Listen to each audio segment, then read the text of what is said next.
నమస్తే, welcome to Suman TV. నేను విష్ణు. ప్రస్తుతంతో పాటు సర్టిఫైడ్ వెల్త్ మేనేజర్ రేవంత్ చల్మల ఉన్నారు. వారితో మాట్లాడదాం. నమస్తే రేవంత్. నమస్తే అండి. రేవంత్, మార్కెట్లో ఇన్సైడర్ ట్రేడింగ్ను అరికట్టేందుకు సెబీ ఒక ప్రత్యేక యంత్రాంగాన్ని కూడా సిద్ధం చేస్తుందంటూ కూడా ఆర్టికల్ ఒకటి చదివాను. అవునండి. అంటే రీసెంట్ టైమ్స్ లాస్ట్ 1-2 ఇయర్స్లో మనం గమనిస్తే యాక్సిస్ మ్యూచువల్ ఫండ్కి సంబంధించి కానీ, తర్వాత రీసెంట్గా క్వాంట్ ఫండ్కి సంబంధించి కొంత ఈ ఫ్రంట్ రన్నింగ్ ఇష్యూస్ కూడా తెర మీదకి రావడం. అంటే ఈ మ్యూచువల్ ఫండ్ కంపెనీస్ ఏ స్టాక్స్లో ఇన్వెస్ట్ చేస్తున్నాయనే ఇన్ఫర్మేషన్ ముందే బయటకు వచ్చేస్తుంది.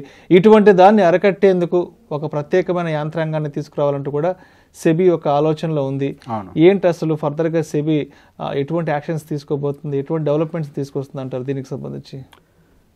సెబీ ప్రకారం ఫ్రంట్ రన్నింగ్ అనేది ఇల్లీగల్ యాక్టివిటీ. ఓకే, సో బేసిక్గా మనకి రీసెంట్గా యాక్సిస్లో అయి ఉండొచ్చు, ఎల్ఐసి ఈఎంసీస్లో అయి ఉండొచ్చు. Front running activity has been proven జరిగింది అని చెప్పి రీసెంట్గా క్వాంట్ మీద ఎలిగేషన్స్ వచ్చాయి. It is not proven. So basic అసలు ఫ్రంట్ రన్నింగ్ అంటే ఏంటో ఒక బేసిక్ చెప్తాం. ఫ్రంట్ రన్నింగ్ అని అంటే ఇప్పుడు బేసిక్ ఒక ఏఎంసీ, మనం మ్యూచువల్ ఫండ్స్ పెట్టుబడులు పెడుతూ ఉంటాం కదా. సో ఒక ఏఎంసీ, ఆ ఏఎంసీలో ఫండ్స్ ఉంటాయి. ఆ ఫండ్ మేనేజర్ ఎక్కడెక్కడ కొనబోతున్నాడు, ఏ కంపెనీస్లో కొనబోతున్నాడు అనే విషయాన్ని ముందుగా బయటికి చెప్తాడు.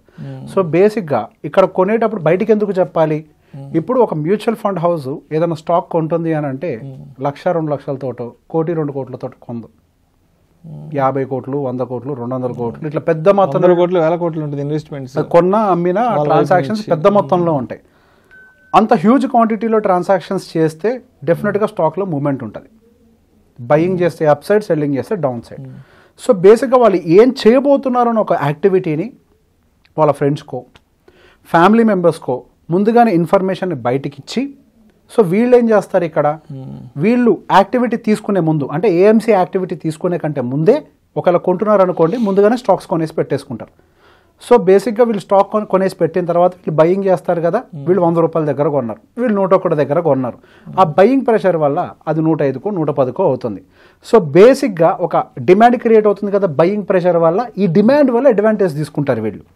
సో బేసిక్గా ఇక్కడ ఏం జరిగింది అంటే యాక్సిస్లో కానీ ఎల్ఐసిలో కానీ వాళ్ళు ఫ్రంట్ రన్నింగ్కి పాల్పడ్డారని చెప్పి సెబీ కూడా ప్రూవ్ చేసింది.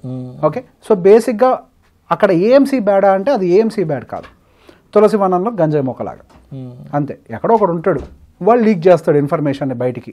ఇన్ఫర్మేషన్ లీక్ చేయడం వల్ల వాళ్ళు బయటకు వచ్చి ఇట్లాంటి పనులు చేస్తూ ఉంటారు, which is illegal.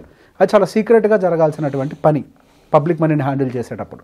So basic ఈ యాక్టివిటీస్ అనేవి 1-2 జరిగాయి, ఇక ముందు కూడా జరగడానికి అవకాశం ఉంటుంది. అండ్ రీసెంట్గా క్వాంట్లో కూడా ఎలిగేషన్స్ వచ్చాయి. సో దీని మీద కూడా మనకు కఠినమైన ఫ్రేమ్వర్క్ తీసుకురావాలి. అండ్ మోర్ ఎవర్ దాన్ని కూర్చొని వాళ్ళ ఫండ్ హౌస్ లోపల ఏం జరుగుతుంది పంచాయతీ అని చెప్పి కూర్చొని చూసే పని సెబీది కాదు. ఇంట్లో పంచాయతీని గవర్నమెంట్ వచ్చి పరిష్కరించగలుగుతుందా? వాళ్ళు మానిటర్ చేయగలుగుతారా? కొడుకు తప్పు చేస్తున్నాడు, ఇంట్లో కూతురు తప్పు చేస్తుంది అంటే తల్లిదండ్రులు మానిటర్ చేసి కంట్రోల్ చేయాలి. అలానే ఏఎంసీస్ వాళ్ళకంతటా వాళ్లే ఇంటర్నల్గా ఒక బాడీని ఆర్గనైజ్ చేయాలి, విజిలెన్స్ బాడీని. ఈ ఫ్రంట్ రన్నింగ్కి సంబంధించి కేవలం AMC with in the AMC. So బేసిక్గా వాళ్ళు ఎప్పటికప్పుడు వీటిని మానిటర్ చేసి ఏమైనా జరుగుతూ ఉంటే ఇమీడియట్గా అరికట్టాలి. అండ్ దాంతోపాటుగా విజిల్ బ్లోవర్స్ని కూడా వీళ్ళు ఎంకరేజ్ చేయాలి. సో దట్ ఇట్లాంటి యాక్టివిటీస్ రీసెంట్గా క్వాంటికి సంబంధించింది కూడా ఇతరు విజిల్ బ్లోవర్ బయటకు వచ్చింది అనుకుంటాం. సహజంగా ఇట్లాంటివి అని కూడా వాళ్ళతో బయటకు వస్తూ ఉంటాయి. సో బేసిక్గా వీటికి కూడా మీరు వెసులుబాటు కల్పించాలి. ప్రతిదీ కూడా వీళ్ళు పైనుంచి ఇన్వెస్టిగేట్ చేయలేరు, ఇనీషియల్ స్టేజెస్లోనే దాన్ని అరికట్టాలి. ఇన్వెస్టిగేట్ ఎప్పుడు చేస్తారు? క్రైమ్ అంతా జరిగిన తర్వాత. అసలు క్రైమ్ జరగనివ్వకుండా స్కోప్ ఇవ్వకండి. మీరు విజిలెన్స్ని ఏర్పాటు చేసుకొని ముందుగానే అరికట్టేయండి. మీరు అట్లాంటి ఒక సిస్టమ్ని ఏర్పాటు చేసుకోండి అని చెప్పేసి ఏఎంసీస్కి రీసెంట్గా నోటీస్ని ఇష్యూ చేసింది, అన్ని ఏఎంసీస్కి. సో బేసిక్గా దీనివల్ల ఓకే, ఇప్పుడు ఈ ఫ్రంట్ రన్నింగ్ జరగడం వల్ల మ్యూచువల్ ఫండ్స్లో చాలామంది ఇట్లా జరిగినప్పుడు కూడా చాలామంది ఫోన్ చేసి అడుగుతూ ఉంటారు, మనకేమైనా నష్టమా, డబ్బులు ఏం పోతుంది? డెఫినెట్గా మనకి నష్టం లేదు. But end of the day ఇన్వెస్టర్కి డైరెక్ట్గా నష్టం జరగకపోవచ్చు కానీ మ్యూచువల్ ఫండ్లో పెట్టే వాళ్ళకి. కానీ అది సెబీ దృష్టిలో తప్పు. సెబీ దృష్టిలో ఏంటి, ఎథికల్గా కూడా తప్పు. మీరు కంపెనీలో పనిచేస్తున్నప్పుడు కంపెనీ ఇన్ఫర్మేషన్ బయటికి పాస్ చేయడం ఈవెన్ ఎథికల్లీ కార్పొరేట్ లా ప్రకారం, గవర్నమెంట్ లా ప్రకారం ఎట్లయినా తప్పే. సో బేసిక్గా దాన్ని కట్టడి చేసే ప్రయత్నం, తప్పు జరిగాక ఇన్వెస్టిగేట్ చేయొద్దు, తప్పు జరగకుండా చూసుకోవడం. Prevention is better than cure. So prevent చేసే ప్రయత్నం చేస్తుంది. And what are the framework that SEBI is coming up with, maybe అది కొంతవరకు హెల్ప్ చేస్తుంది ఏఎంసీస్కి ఇటువంటి యాక్టివిటీస్ జరగకుండా అయితే. It might take some time. November 1 నుంచి అయితే ఇంప్లిమెంటేషన్లో తీసుకురావాలి అని చెప్పేసి నేను సర్క్యులర్లో చదివాను.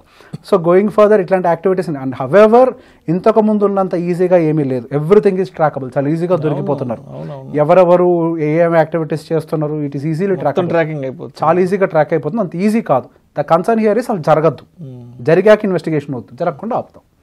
That is the point here. Thank you so much. Thank you అండి.